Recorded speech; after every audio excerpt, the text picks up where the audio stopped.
Welcome to another edition of Flea Market Fantasy, the world's second greatest Bronze Age era comic book podcast. Joining me as always is new Mike, Kevin Jank. Hey, I'm here, and luckily, even though I was presumed dead, you scoured the earth to find me, even though there was no evidence of me being alive. Yeah, that is it was a point in this book where I was confused by that as well. It seemed like, I don't know why this character believed this other character was still alive, but I think I can shed some light on it. Maybe I can help out with that. But today we will be reading The Doom Patrol, issue 1 from 1987, I believe. I had never read The Doom Patrol, Jank, and I remember Mike L telling me about it. And I was like, this thing seems a little interesting. Because it started out, what do you know about The Doom Patrol? Start there.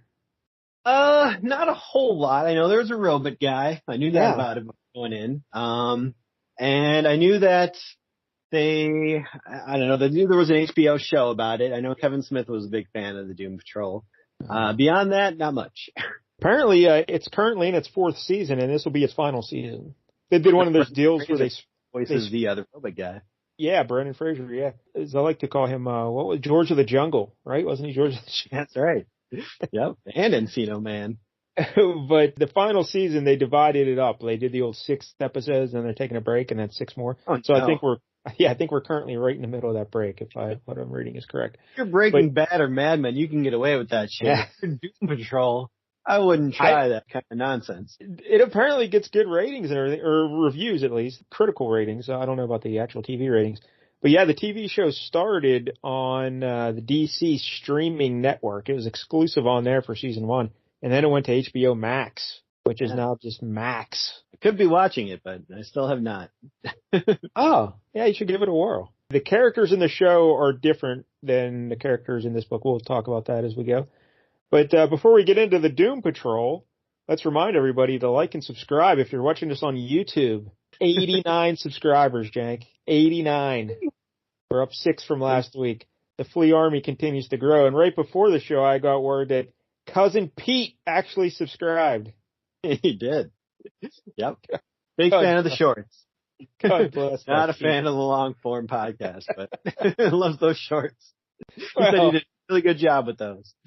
what can you do, you know? So yeah, join the Flea Army. But until then, let's talk Doom Patrol. Now, there's an original Doom Patrol team. They first appeared in a comic book called My Greatest Adventure, issue 80, 1963. Created by writers Arnold Drake, and Bob Haney, and artist Bruno Premiani. Jank, what would be your greatest adventure? The time I bought like 18 cases of Baja Blast and then had to transport it back to my apartment. That is an adventure. Yeah, that is pretty good. Editor Murray Boltonoff called the team the world's strangest heroes. And what's the Avengers? The world's mightiest heroes? Is that what that is? And then this is the world's strangest? Because the basic premise of the original Doom Control is they were all freaks and social outcasts. They were reluctant superheroes. They didn't even really like each other. They didn't want to be around each other. And they certainly didn't want to be heroes. They maintained that even in this incarnation.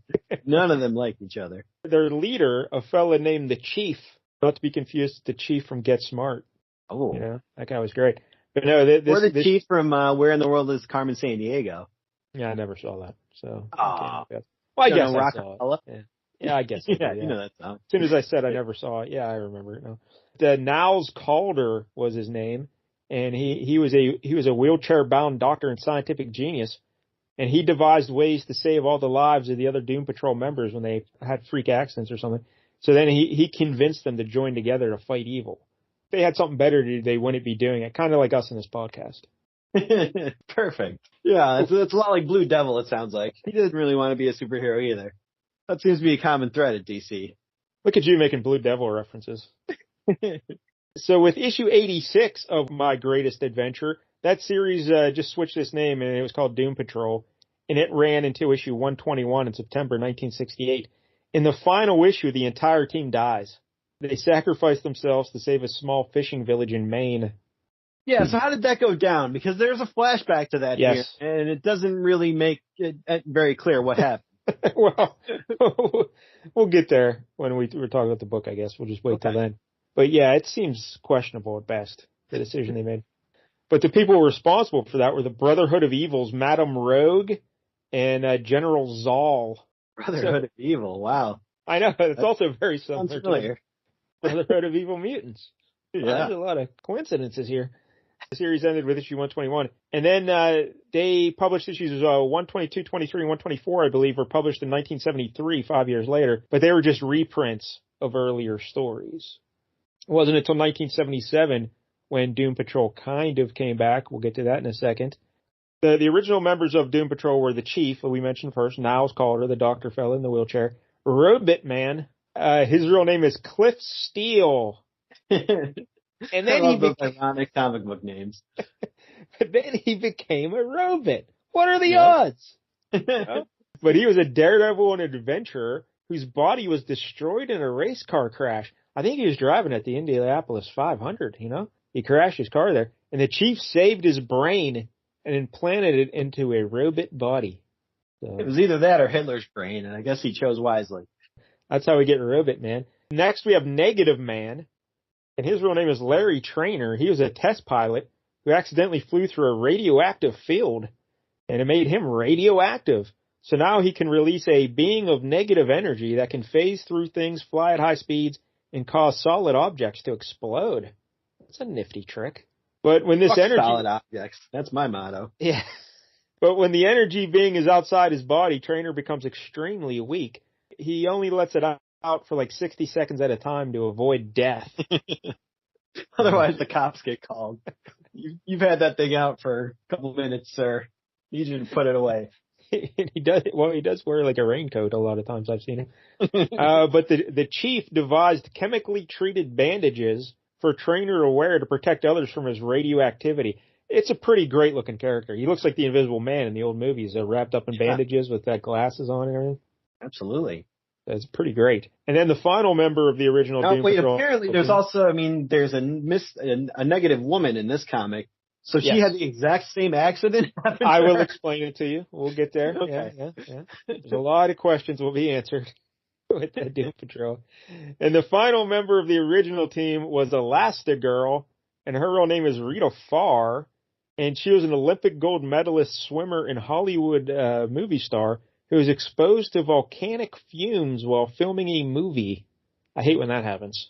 And the accident gives her the ability to expand or shrink and to stretch her body.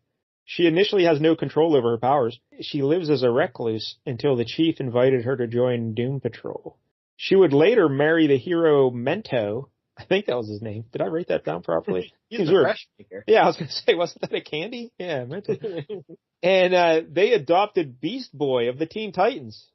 Oh, I didn't know he had such a famous family. Yeah, when he was a little itty-bitty boy, they adopted him. They grew up to become Beast Boy, the Teen Titans. Wow. So then we have a team of freaks and social outcasts led by a man in a wheelchair. Sounds very familiar, right? Yeah, sure does. Although, it doesn't have the element of them being, all the same. It's just kind of they all had a bunch of weird accidents happen to them. Not they were born with these powers and they're like the next stage in human evolution or anything like that. Yes. But Doom Patrol actually premiered 3 months before X-Men. Wow. So it's not that Doom Patrol ripped off X-Men. X-Men probably ripped off Doom Patrol. That's pretty crazy. And Arnold Drake, the writer and co-creator of Doom Patrol, he, for the longest time, he thought Stan Lee stole the idea. He later backed off the claim. I don't know if you read it, but in the letters page of this issue, they go over the backstory of Doom Patrol history, and they talk about this, and they chalk it up to just a coincidence. Because they said, even though it was a 3-month gap between books, back then, and usually books were being worked on 5 and 6 months ahead of time, and I guess Marvel even had an ad up for X-Men like 2 months after, so they just said it's probably just a coincidence that we were both working on a similar idea. But Drake, for the longest time, he thought because he goes, people are always working between companies, so there's probably some Marvel stooge here working one day and heard us talking about it and went over and told Stan Lee. And then Stan Lee ripped us off. It's a possibility. But you can't say for sure. But then John Byrne, of fame of Dark Phoenix X-Men era artist, and he also drew some Doom Patrol over the years, and he drew another team called the Fantastic Four. And John Byrne always said, hey Arnold Drake, why don't you talk about the similarities between Doom Patrol and the Fantastic Four? If you want to get mad about the negative man flying through a radiation. Yeah, the test pilot through the radiation. Robotman, a guy basically trapped in a monster body, like the Thing. Yeah. Elasti-Girl stretches like Reed Richards. The Chief, he said he's kind of like an invisible girl in a way because he's always behind the scenes. It's not like he's going out to fight. He's a kind of invisible aspect of the team. But now that's kind of a stretch. That's kind of an Elasti-Girl stretch right there. But that is definitely the other three, he's got pretty good points. But like 3 men and 1 woman, same thing. So it's very similar. So everyone rips off everybody else, basically, is what we're saying here. Yeah. But, there's one idea in the world. And you figure if Stan Lee was deliberately copying Doom Patrol, would he put the leader in a wheelchair? Like, isn't that a dead giveaway? I would think he would not do that. I think it's one of those things where, like, we wanted to get people in wheelchairs represented, but, you pretty much have to be the leader because they can't really go into battle that much. Probably just a coincidence. So, the new Doom Patrol, Volume 2 is what we're reading here today. And this new team was previewed in Secret Origin Annual 1, August of 1987. And then the new series was launched in October of 1987. And this here series ran for 87 issues. With issue 64, it became part of DC's Vertigo line. Paul Kupperberg was the fella who rebooted it all. He's the writer of this book. Hadn't this team prepared some other places before this? Okay. Yeah, I'll get that in a second. But Paul Kupperberg wrote the first 18 issues as a traditional superhero comic, and then Grant Morrison took over as issue 19. And this is when the book kind of got famous, and the TV show is based on Grant Morrison's run on the book. And he kind of made things surreal and some experimental. That's so unlike him. Yeah, but it seemed to have worked. People loved it. But yeah, this team that we're reading here today, they actually made their debut in Showcase issue 94, 1977. And that was written by Paul Kupperberg and drawn by Joe Staton. The artist in this book we're doing today is Steve Lightle. We'll talk about him towards the end. But so this new team, we have a lady named Celsius. She claims to be the widow of the chief. She says that when the chief was in the Peace Corps, he was over in India, and she was a younger lady, and she was really sick. And the chief saved her life. Yeah. So they fell in love. They got married. But then the chief, he was worried about that Doom Patrol's enemies coming to get him. That's what I tell all my ladies too. Oh, my enemies. I have to leave the country because my enemy. So he kept her behind in like some Himalayan, I think the same Himalayan city they reference in this issue. That's where she was living. And so she would be safe there, And then he went off to go, chase hookers and stuff. But he also injected her with his immortality serum. That's what they called it. So she was injected with his serum. So I guess that's how she still looks young all these years later. I don't know. But this fella. That's good, full of protein and keeps you wrinkle free. But I think this is what we were talking about earlier, because the whole thing is Celsius believes that her husband is still alive. And she's searching for him, In this book, she finds his wheelchair at the bottom of the ocean or something. And she's like, oh, this proves he's alive. Wait, what? How does that prove he's alive? I think that would prove he's dead, actually. I guess in her mind, he was shot with that, immortality serum or whatever, so maybe he can't die or something like that. I don't know. Okay, I mean, that would have been nice to bring up when you're talking all these. But, I'm kind of connecting the dots on things there. Yeah, they never mentioned it in the book. But you would have no idea if that existed unless you read backstory on it. You just know, there's a wheelchair, and then you find someone else's dead body, and she's like, oh, this is even further proof that he's alive. Like, what? Yeah. Well, it turns out, I believe it does turn out that he is still alive. And, he doesn't pop up until later on in the series. And this is probably a Grant Morrison thing. But when he does, at some point, he admits, the chief admits that, hey, you know what? I created all those accidents that destroyed your lives and made you freaks just because I wanted you to join my team. Wow. Well, I mean, the similarities for Professor X are continuous. He's also a jerk. Did Xavier pull shenanigans like that where he I mean, he was also a creep. Like, remember that? I guess there's a whole thing. I think I've talked about this with you before, but there was a whole thing where, before the second team of X-Men, or what we thought was the second team of X-Men, there was actually a whole other team of X-Men, including Cyclops' other brother. And then he sent them all to Krakoa, and they all were seemingly killed. And he just, wiped everyone's memory of it, even, Cyclops. Yeah. That didn't come into play way brother. late. Like that was a 2000s Yeah. situation, right? Where they came up with Yeah, that. but what were we talking about recently? Where it's just like, yeah, Professor X kind of a jerk. Last Exterminators, where Boom Boom showed up at the Beyonder took Boom Boom to the mansion for help, and he like just blew her off to go chase the Beyonder or whatever. Yeah. So yeah, keep an eye on this. He just like use his powers to like make people forget they're mutants. Like, oh, Vanisher can't access his powers now. That's cool. Yeah, those old dudes in wheelchairs. Keep an eye on them. So the new team, you got Celsius. Her powers, her left hand is heat. She can shoot like heat rays out of her left hand, and her right hand is cold. Shoot ice out of her. So dating her would be fun. There was an X-Men character a couple of years ago that had this exact same set of powers. So I guess they were never stopping ripping off this idea. They're just getting shameless about it. So also on this new team, you got Robotman. We already learned about him.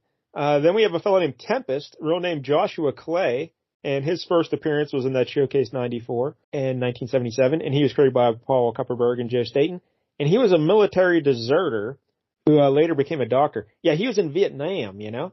His platoon leader kind of led them on an invasion of a village, and they just started murdering all the women and kids and old men and everything. And he's like, what are you doing? In that moment, his powers popped up, and he zapped the platoon leader, and then he didn't know what the hell was going on. Because his powers, he can like just shoot energy blasts out of his body or something. Mm-hmm. And so he freaked out, and he deserted the army, and he came back to the United States, and he had received medical training when he was in the army to be a medic. So he's like, I'm going to be a doctor now. So he changed his name. He got forged documents on the black market, and then he became a doctor. He's kind of like the original Don Draper. That's exactly what I was thinking. I was reading it too. Yeah. Dick Whitman. So he's back as a whole other guy with a whole new occupation. So he's pretending to be a doctor. Oh, I guess he is a doctor. He did go to school, became a doctor. But because in this book, you're reading it, it almost seems like he's just pretending to be a doctor. like it's not really clear if he actually had medical training. Robots kind of accusing him of being a fake doctor. All right, so now we get to Negative Woman, and you mentioned her earlier. Her real name is Valentina Vostick. Her first appearance was also in that Showcase 94, and created by Paul Kupperberg and Joe Staton. She was a lieutenant colonel in the Soviet Air Force, and she stole an experimental fighter jet to defect to the U.S. But when she was flying over that area of Maine, where the Doom Patrol died, the jet malfunctioned and crashed. And what do you know, it is right on that spot where the Doom Patrol had died, and that negative energy from the first Negative Man possessed her body. Oh, look at that. Now she's Negative Woman. Oops. That's unfortunate. Now, she's also wearing the bandages and stuff in here, although she doesn't cover her eyes. Like the first Negative Man would wear glasses and stuff, sunglasses. But it looks like he does. Oh, at least in the picture in the front page, he's not wearing glasses or anything. Oh, all right. But she's got like blonde hair sticking out the top of her head too. But where did she get the bandages? Because they were like the chief's invention, chemically. So why? I don't know. They're just regular bandages. Just some ace bandages she picked up. It's like good enough. I just don't want people to see my face. That's really what this is all about. So there you go. That's the new Doom Patrol team. And now the Doom Patrol TV show we talked about. Their cast of characters, they have the Chief, played by Timothy Dalton, James Bond. Wow. Then they got Robotman. Yep. They have Negative Man. Elasti-Woman is in there. Not Elasti-Girl, Elasti-Woman. Yeah, they did that with, I think, Sue Storm at some point, too. They had to change it. She's all grown up. Then they have Cyborg. Yeah, which is a weird choice. Like, you already got a Robot Man. Why do you need another guy who's basically a Robot Man? Yeah, I don't get it either. I guess because of the freak, like he's kind of a freak too, half robot, half guy, but yeah, got his powers because he was maimed in an accident, sure. And then finally, rounding out the cast, a lady named Crazy Jane. Sounds like my kind of lady. Yeah. Crazy Jane. I was reading up on her. Apparently she was a Grant Morrison creation, but her gimmick is that she has like multiple personality disorder, and she has 64 personalities, and each personality has a unique superpower. Oh, that's like Legion. Oh, really? Legion's like that? Yeah. I didn't know that. He was originally only had like, I think 3 or 4 personalities, and each one, like what pyrokinesis, telekinesis, telepathy. Yeah. But then eventually, he actually, they found out there's a whole bunch more. All right, yeah, that does bring back memories of the 3. I remember the 3 then with Legion. Yeah. But 64. I think that's a pretty good gimmick though. 64 super. That's a lot of superpowers. Do you think they ever revealed all 64? Because like You're scraping the bottom of the barrel there by, Yeah, I'm sure they left 40, some, they left some unrevealed in case they ever needed it. Like, Yeah. way out of this situation. Let's just give him the random ability to turn his hand into wood. Hey, she can speak Spanish. That's not a superpower. So there it is. That's the backstory of the Doom Patrol. And we mentioned Paul Kupperberg is the writer here, and the artist is Steve Lightle. Well, maybe we'll talk about them after we do the story. So anything else, any other questions about Doom Patrol, Drank? Are you ready to get into this book? I think so. Let's finally get in. All right, yeah. Let's inject it with our immortality serum. Yeah. All right, so why don't you describe the cover for us? Oh boy, I don't even know where to begin with this one. It's a gatefold cover, so there's a lot of stuff going on here. It's basically a giant battle. It's like a yellow sky. We got two faces up in the sky. I'm assuming one of those is the chief. Yeah, I think the chief, old man. The chief is the bearded fella, and the shriveled up old man, I think that's General Zal, maybe one of the guy who killed them back in the day, I think. Oh, okay. Some kind of red moon in the sky, and then down on the ground you got everybody battling it out. I don't know who most of these characters are, so I'm not even going to attempt it. But on the front cover, we got Robot down in the bottom corner. He's fighting somebody off screen. You don't really see what's going on there. It says first issue, no ads, so that's nice. At least you're getting your money's worth and not paying for a bunch of ads. That doctor guy is seemingly just like punching two guys at once. Oh, yeah, and he's wearing a suit, too. He's not even wearing a superhero outfit. Yeah. I didn't even notice that. Yeah, we got Celsius there in the foreground shooting the heat out of her left hand. Yep. The original Mr. Negative's on the ground. Flying around. Yeah, that must be his negative self. Yep. The negative self of the negative people, both man and woman. It's like a black silhouette. Yeah. Yeah, it's the negative thing flying out of it, because you see him on the ground there. He's all weak. And then the back cover, Jank. We got a real foxy Elasti-Girl, though, on the left there. Yeah. On the back. She looks great. She's quite large, yeah. She's kind of Ant-Manning it up, or Giant-Manning it up. Then we got that, the terrible villain from this issue, Kalki, sitting in his throne. Well, that's not necessarily his name, but it's something like that, yes. And then, hey, look, Beast Boy's coming in from the side there. Yeah, turned into a giant monkey. How about that? Everybody's here. Most of these people are not in this issue, but here they are on the cover. And Negative Woman's there. Yep. Some guy kind of looks like Count Nefaria wearing an Ant-Man helmet. Kind of a guy looks like the Atom up flying in the sky, though. Yeah. It's a hell of a cover here by Steve Lightle. A lot of action, that's for sure. Yeah, and that Elasti-Girl's great. Now we open up the book. How much they soak you for this back in the day? 75 cents. Not at all. It's a lot of entertainment for 75 cents. Yeah. That would probably be like $8.99 these days. And there'd be ads. Yep. So, all right, we open up the book, and somewhere in the Caribbean. Wait, why was it in the Caribbean? I thought they died in Maine. Yeah. How did Negative Woman crash there? She was in the wrong place. Well, I added that she crashed in Maine. I think the description said I just assumed they're, you know what, maybe they're in the Caribbean, and they could have destroyed, I don't know, we'll get into it in a second. So, all right, I guess they died in the Caribbean somewhere, I don't know. She had started to lose count of how long she'd been there. 3 weeks, a month, it didn't matter. She would be here as long as it took. And this is Celsius. Because later on, there's people that saying they searched, like these government officials said, we searched everywhere. We couldn't find anything. And we got tweezers out and everything. You couldn't find this giant wheelchair? Well, I guess maybe they did find it. Like, who cares? It's just a wheelchair. Wheelchair. What are we going to get from that? And we see Celsius in the foreground pulling the wheelchair out of the water. And then in the background, we see a ghostly image of the original Doom Patrol team. With Negative Man doesn't have glasses there either. Robotman, and then Elasti-Girl, and the Chief. The Chief, I want to make a TV reference now. Jank, and you won't know this because you're too young. There's a show called The Ghost and Mrs. Muir. Did you ever hear of this? I've heard of it, yeah. Yeah, it's basically this lady moves into an old lighthouse, and she finds out that there's a ghost there. He looks exactly like the Chief, with the beard and the mustache and everything. Basically, the whole show is just this lady. You wonder, is she going to make sweet, sweet love to this ghost?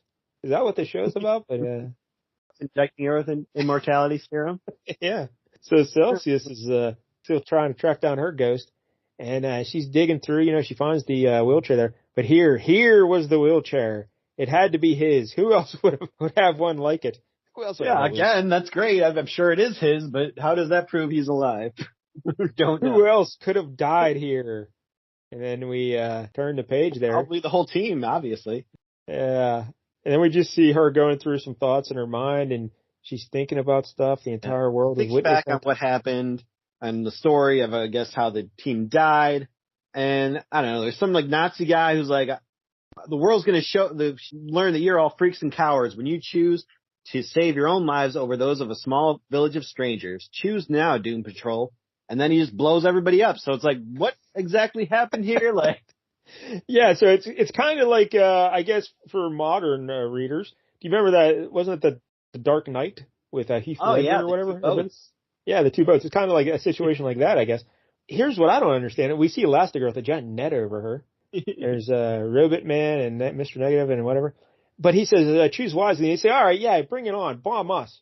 We want to die. We will save that village. So he blows them up. He could then just blow up the main fishing village. You know, like blow them both up. Like, what's the, you know what I mean? Like, what's stopping him from just blowing up the village then? And is he on a screen or something, or is he also blowing himself up? Yeah, I don't know. I should have went back and read the actual issue. You know what? I'll do that. I'll make a short about it. If you're Elasti-Girl and you can like shrink and stuff, how is the net affecting you in any way? Yeah, she could just shrink and then grow, and then she's out of the net. So that's how they died. They sacrificed themselves to save a village. But all right, here's your favorite part. Why give them a choice? Like, why not just blow them up? Yeah, and so now we see her. She's yanking the wheelchair up on shore there, and she's like, she'd never been able to believe that Niles Calder and the Doom Patrol had died. But now she knew. And I thought for sure it was going to say now she knows he's dead because she found his wheelchair in the water. But it says, Arani Calder had proof that her husband Niles was alive. What? Like you said, it makes no sense. Like I guess the only thing I can think of is she found the wheelchair, but not his body in it. So maybe that's why. But you figure the fish would have its way with the body by now. Yeah. But I mean, there should be a skeleton, you would think. Oh, not at this point with the currents and everything. You know, because this is years later, right? This is. Oh yeah, that's very true. Yeah. She did half a job. She's got a full smile. She's convinced her husband's alive now because she found his wheelchair. She's got to round up the team again to make them help her, even though none of them want to. And how weird is this? She's well, first of all, she's not wearing shoes. Well, I guess she was in the water, so I guess that would kind of make sense. But she has to get this wheelchair back to the car there, you know. But she makes little ice slides like Iceman. Yeah. Just to carry the wheelchair. Like she's walking next to the slides. I mean, if you got powers, you might as well make your life easier, however you can. You know, maybe you want to just take the slide too. No, she's walking next to the slide. Makes it easy. Like if you're Ilyana Rasputin and you got those magic portals, just open one to the refrigerator and like reach in and grab yourself another beer. So she's determined now to get the team back together, like the Blues Brothers. You know, they're going to go get the band back together. It's not a mission from God. And now we get a flashback about when this team first got together back in 1977, this new team, Celsius, Tempest, Negative Woman, and Mr. Robotman. He survived basically by some other scientist built him a new robot body. Yeah, and it's a weird looking robot body. I'm not a fan of this look. I like his classic look. I like this one. Kind of more square jawed, yeah.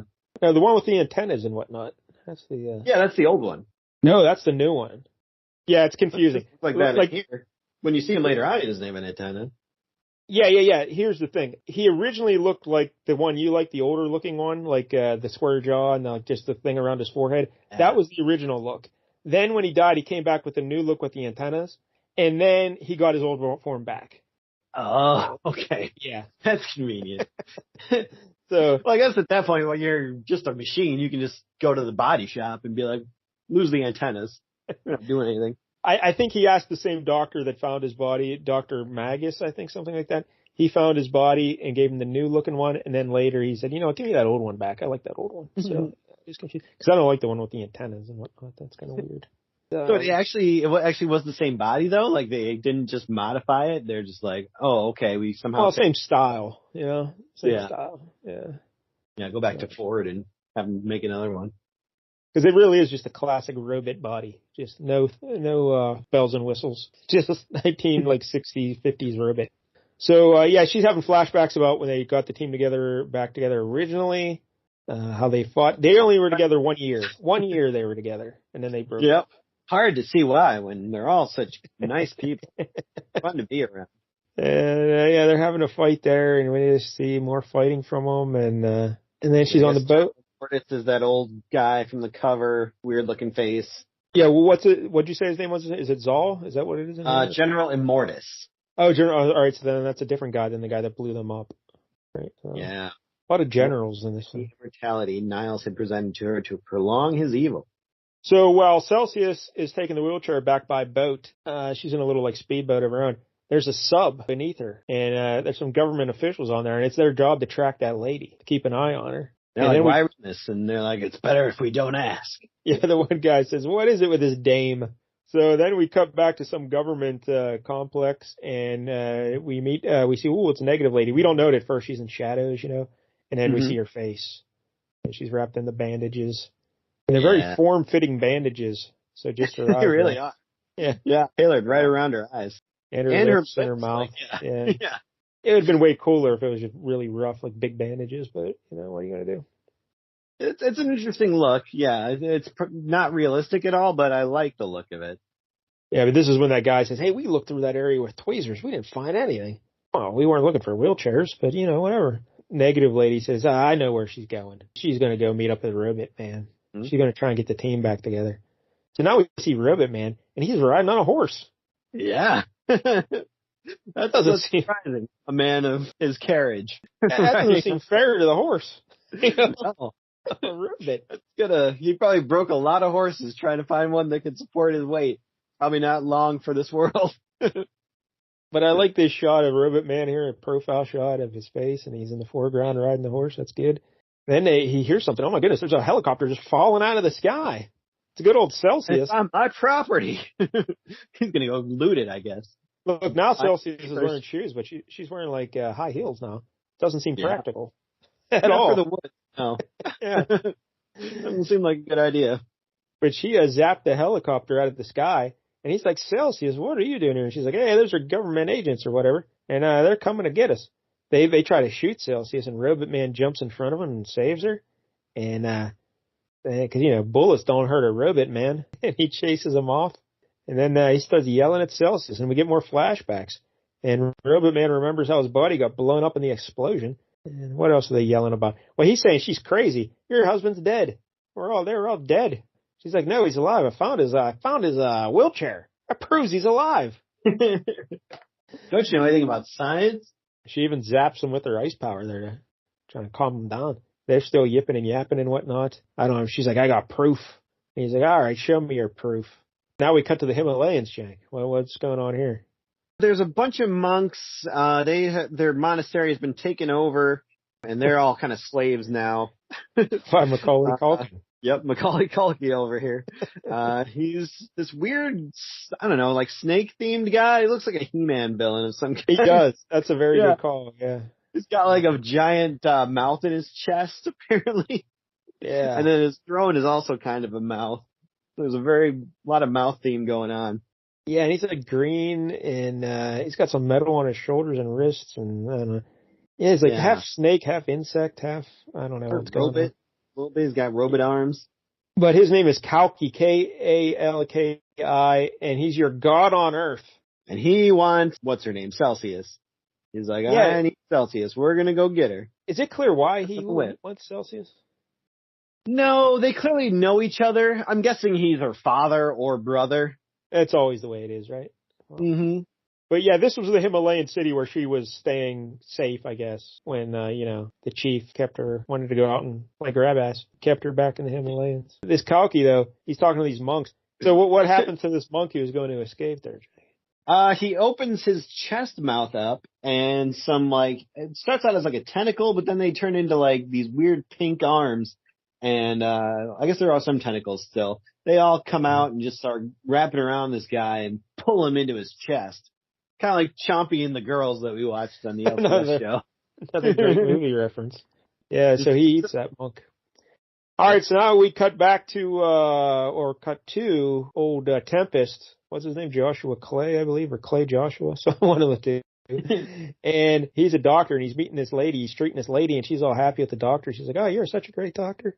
And then they open the door, and there's Robotman standing there in his trench coat and fedora. Oh, he's also got a mascot on. This doctor anymore. He's very classy, this Robotman. And they start talking, and Robotman's kind of a jerk to him. Nobody on this team likes each other or respects each other at all. They all have to be forced into even looking for this chief. It's just like, this comic kind of reminded me of the Paranormal Activity movies, where it's just the same conversation over and over again in each scene. It's like, oh, hey, why do you keep filming me? Turn the camera off. Oh, I've got to record all this. Turn the camera off. Did you call that guy? No, not yet. Oh, how about now? You call that guy? Why are you still recording? It's like, that's kind of how this book felt, where it's just like, we gotta go save the chief. I don't want to, but we got to. But I don't wanna. All right, let's go. I guess he's kind of hinting that he's going to blackmail him if he doesn't help them, right? Because he says, "You're not a real doctor, not who you say you are." But then the Tempest goes, "No, look, the diplomas are fake, but I'm not. I worked hard for this." Well, did you? If you didn't get the diplomas, did you really work hard for it? From what I read, I think he took out a loan from some loan sharks to purchase a doctor's practice. I worked hard for this, damn it. I took out a loan. Hey, but he paid him back, so I guess that's something. Robotman says, "Hey, look out the window there. You see that? Those are government agents in that car, and they've been following me. And guess what? Now they're going to be following you. And they're going to start digging into you. Yeah. And they're going to find out you're Dick Whitman and that you're an army deserter."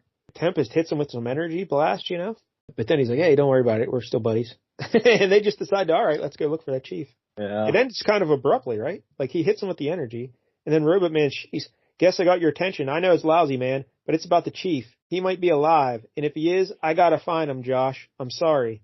And then Josh says, "No, you aren't, man. Otherwise you wouldn't have done it." And then boom, the scene ends. And then they're all of a sudden back on that peninsula again. Yeah, so Tempest and Celsius are there in the beach, and Robotman is in the water, and he comes walking out of the water, and he's like, "Yeah, guess what? I just saw the corpse of Elasti-Girl underwater. She's dead. I took this ring out. This is her ring." So Robotman falls to his knees, starts crying, even though he's a robot. Well, he's like, "I can't even cry. Like, I'm super sad, but I can't cry because I'm a robot. I'm low on oil." But he's on his hands and knees just trying to weep on the beach. And they're like, "Hey, get a hold of yourself there." He's like, "No, I saw Elasti-Girl. She's dead." Again, man, their bodies just do not decompose under there, huh? They just, yeah. Because I was going to say, even if you don't think it's 68 to 87 in our time, even in their time, they said they were together for 1 year. And she didn't hear about Doom Patrol's death right away because she was in the Himalayas. So it took a while for her to first hear about the death. And then this team has been separated for a while. Robotman has a ranch now. This guy's a doctor now. So it's like from the mob, yeah. No, so there's a lot of time passed here, yet Elasti-Girl is still underwater dead, I guess. Well, I mean, maybe just found a very large skeleton. I guess that would be. And hey, Robotman, I don't want to tell you to do your job there, but if you find her underwater, maybe bring her up and give her a proper burial. And he just leaves her there. Come on, Robotman. I'm too sad to carry things. All right, so then, I don't know, Macaulay Culkin shows up, right? Yeah. And he's flying some spaceships, show up. Yeah. And do they know who they are? Like, toy line. Like, do they just start throwing rocks at him and stuff? And yeah. Like, did they know that's Kalki? I don't think so, but I guess that's just what they do. I mean, she took down that helicopter just because it was following her. So anybody that comes after them, they're just like, take them down. So they start a big fight with all these spaceships. And then she sees Kalki. Kalki pops out of his spaceship in a little ejector chair, and he's got a skull on it and horns and stuff. And Celsius is like, "Another attacker." And then Kalki says, "Arani, I am disappointed. I thought for certain you would recognize me. That voice. But it cannot be. You are dead. I saw it." And I was like, "Wait, is this her husband?" He was dead. No, and he's like, no. "You're always susceptible to deception, even as a child, my dear." Yeah, so I'm guessing that's what I'm saying. It's got to be dad or her brother. So he shoots her with a laser beam, and she's smoking there on the ground. And then Robotman jumps up and grabs onto his little ship there, and he's about to beat him up good. But then Kalki zaps him, and he's like, "What are you doing?" He's like, "I have immobilized you with electromagnetic energy, freezing your every man-made cog." Robot says, "Oh, your chest is opening." That's pretty gross. They go, "But your mind, I sense the soul of a mortal residing within your metallic skull." And so those pink arms were coming out of his chest again, and he's reaching for Robotman's body. And Robotman seems to be wearing some sort of a remote control device on his chest. Yeah, I wonder if that's like where his soul is kept or something. Or it pops open his head so he can reach the brain. I have no idea. Robotman screaming, and Kalki guy's laughing at him. He's like, I will have your being, man of metal. Come, your god bids you. Come to him. Ha, ha, ha, ha, ha. And then next month, family plot. And that's where it ends. Yeah, what a cliffhanger. I wonder what's going to happen to Robotman. Now, the book, there's a couple pinups here of Doom Patrol, the new Doom Patrol team, and then they give you some backstory on the book. And then they give you a backstory on each of the characters, kind of like a DC Who's Who, or Marvel Universe, where they give you their stats and their powers and whatnot. So that's pretty cool. I always like that sort of thing. Did you read all those, Jank? I did not. I skimmed some of them. I read them all, and I enjoyed them. I would have enjoyed them, I think, had I read them before the issue. After the issue, I was like, I'm over it. All right, this might give you some more insight into the book here. Let's talk about the creators. Paul Kupperberg. We've talked about Paul Kupperberg on the show many times. He's the brother of Alan Kupperberg, also a comic book writer. Paul Kupperberg, if you want to hear his whole life story and whatnot, I think he did the Peacemaker, the episode with the Peacemaker that we did with Mike L. and Tuffy, I believe, was on that episode. Go back and look for that, and you can hear all about Paul Kupperberg. But he wrote the first 18 issues of this here book. 2013, he did an interview with Michael Browning for Back Issue, and he had this to say about his Doom Patrol reboot. I was missing the point of the Doom Patrol. The original group were outsiders and freaks, while my new guys were just comic book superheroes. I was young and inexperienced and new to writing, with about 2 years under my belt for getting the gig. Yeah, I think it shows, right? Well, actually, he had 2 years under his belt before he did the 1977. This is 1987. Yeah, 12 years under his belt by this point. This should have been way better. What did you think about his writing here, Jake? Like I said, it was not spectacular. It definitely was not how I would launch a new series and try to get people intrigued. Just having people argue and have the same kind of fight over and over again and leave this island and then go back to the island again. And I don't know. It wasn't exactly setting the stage for, a lot of adventures that I wanted to follow. I mean, again, I have heard good things about the Doom Patrol overall, so maybe it gets better, but this wasn't really doing a lot for me. Yeah, and again, I don't know. I guess they want to tease you with the connection between Kalki and this Celsius lady and whatnot, but I need more. Like, why is he going after her? I need something. And as an outsider who, doesn't really know the Doom Patrol, I could care less if they find the chief at this point. I don't know who this chief guy is. Yeah. What do I care? Yeah, and again, just the fact that they think he's still alive because they find his wheelchair under the water, it's made no sense. How do you feel about the cast of characters? Robotman. Robotman talks like not the way you expect a robot to talk. He talks with jive and lingo and stuff. And yeah. Well, I mean, he's a human man just in a robot body. So I guess that makes sense. But I kind of like Robotman. Celsius, I don't know. It just seems like a generic superhero lady. Yeah. Robotman, yeah, he's the most sympathetic. He just kind of wanted to live on his ranch and fucking, be a normal guy. So I appreciated that. He just wanted to be left alone. Just wanted to crush the backs of horses. Yeah, that's his one joy in life. The doctor, the Tempest fella, again, generic superhero guy. I don't know. I like his backstory. I like his Dick Whitman backstory. I don't know. I did just the whole energy blast thing flying around. Again, he's not a freak, Doom Patrol, they should be freaks. Celsius, not a freak. It's normal, and it's not like their powers have made them outcasts. Negative Woman, again, she kind of has a cool look, although the bandage is drawn better.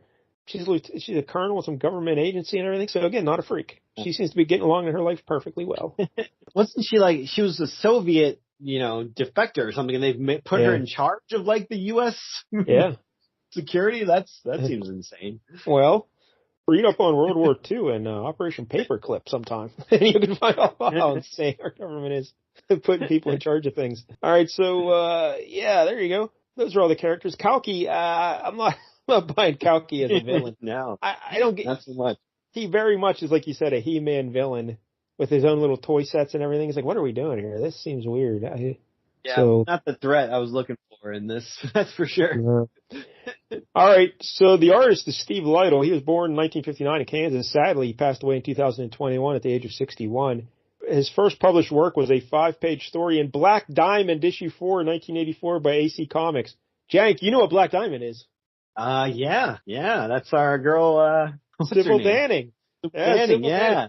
Jank bought me some issues of, 4 or 5 issues of Black Diamond for Christmas a couple of years back. And then we reviewed one of them right here on this podcast. Sure did. So Steve Lightle broke in with Sybil Danning. Nice. Wow. And a few months later, he had a 10-page story in DC's New Talent Showcase, issue 4. Later that same year, he became the semi-regular penciler of Legion of Superheroes, doing 12 issues from issue 3 to issue 23. That was like from 84 to 86-ish. But he continued doing the covers until 1988. And then he started doing Doom Patrol in 87. And he left Doom Patrol after 5 issues due to creative differences. Ooh. So this gets interesting. Apparently he was not a fan of editor Mike Gold. And he says he was lied to about being able to have input on the stories and characters and on the production. They manipulated me. They didn't keep the promise, and I don't care anymore. That's a Room quote. Yeah, it sounds like it. Yeah. But he was very prolific cover artist for DC and Marvel, and he kind of didn't like the grind of a monthly book. Even when he was doing Legion of Superheroes, like he did 12 issues over a span of 23, like he needed, breaks or whatever. So he told them before he did this project, he's like, all right, cool, but let's do this. I want to make sure we have 6 issues in the bank before issue 1 comes out. So that way I'll have plenty of time to keep with the schedule. No problem at all, right? And everyone agrees with it. There's no rush. Like, who's demanding this Doom Patrol book right away? So everyone agreed to it, and he's like, cool.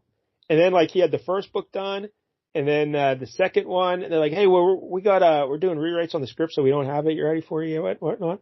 And then, guess what? They released issue 1 already. He's like, hey, what are you doing? They didn't stick to the schedule, basically. He was supposed to have input. Like, they were supposed to send him the script, and he'd give some thoughts, send it back or whatever. And they would always say, oh, we're running late. So we don't have time to show you the script. No time. Sorry. Just draw the pages. So he got very upset about all that.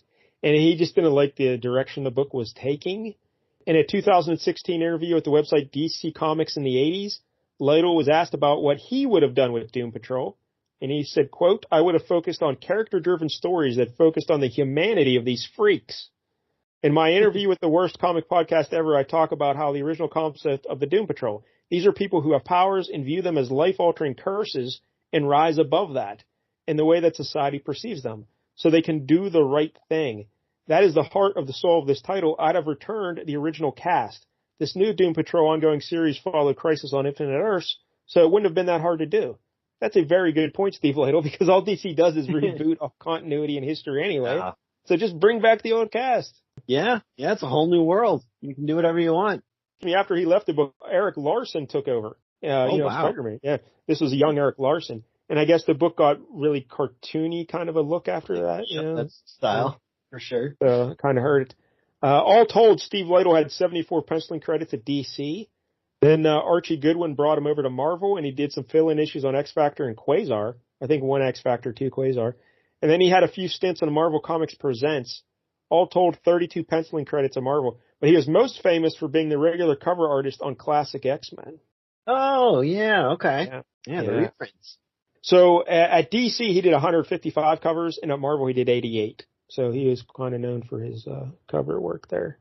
So that makes sense. His stuff looks pretty detailed and make a good cover for sure. Yeah. But I really like his thoughts on the book and what it should have been. And even Kupperberg admits, it's not what it should have been. So, I'm really interested in the first team, though. I would like to go back and read some of the stuff from the 60s about the first team, because they sound pretty cool. Yeah. And I think you love Elasti-Girl, so. Yeah. And I think one of their first adventures, there's a giant monkey with a gun.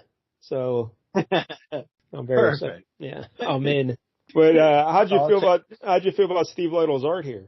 I thought the art was quite good. Of the books we've been doing recently, this is probably some of the best art I've seen.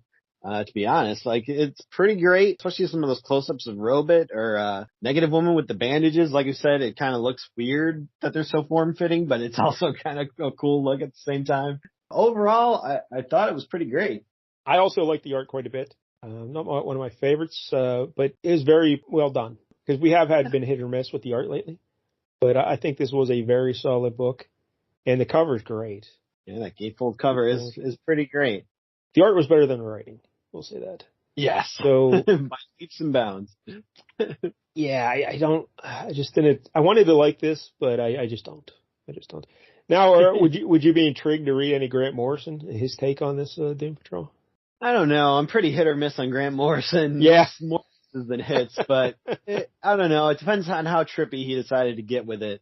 I guess I like the idea of him doing something with the Doom Patrol better than I liked his idea of the X-Men, where he just completely changed everything that had been done for like 40 years. I'm assuming the Doom Patrol has less history and ways to pick it up, but. Well, what did he do with the X-Men again? I always confused which one was him and because I read, there's like a couple new X-Men things I read and I can't remember. I mean, there's a lot of stuff. Like he opened the school up. There's like a whole bunch of mutants now. Cyclops started having like a psychic affair with Emma Frost. It was just psychic? Yeah, at least, at first, until Jean died again, and then it became... Jean died again? Yeah. You can't go back to that well again. That's a one-trick thing. You can't do it again. Oh, they sure did. Did she come back again? Yep, sure did. Just like before. Phoenix was involved yet again. That's when they started wearing all the stupid, like, black leather and, jackets and stuff like that. And, with the big yellow X on it. Yeah. And wasn't Beast like a cat or something, too? Yep. He was like a lion. He had like this weird lion form. I don't know. Just none of it seemed like the X-Men anymore. Like, none of the characters were really acting like themselves. Magneto kind of like, they created this new character, Zorn, who had this like metal mask on. And supposedly his head was like an exploding star or something like that. But it turns out it was actually Magneto in disguise the whole time. And he came back like more like worse than ever. Like he started creating concentration camps in New York for humans. It's like that does not seem like something Magneto would do, being a survivor of a concentration camp. It seems like maybe Grant Morrison's just doing stuff for shock value and not really for logic. Yeah. Yeah, that's kind of the take I had on it, too, because I didn't read much of it, but I read a couple issues and I'm not liking this. They don't seem like the X-Men to me.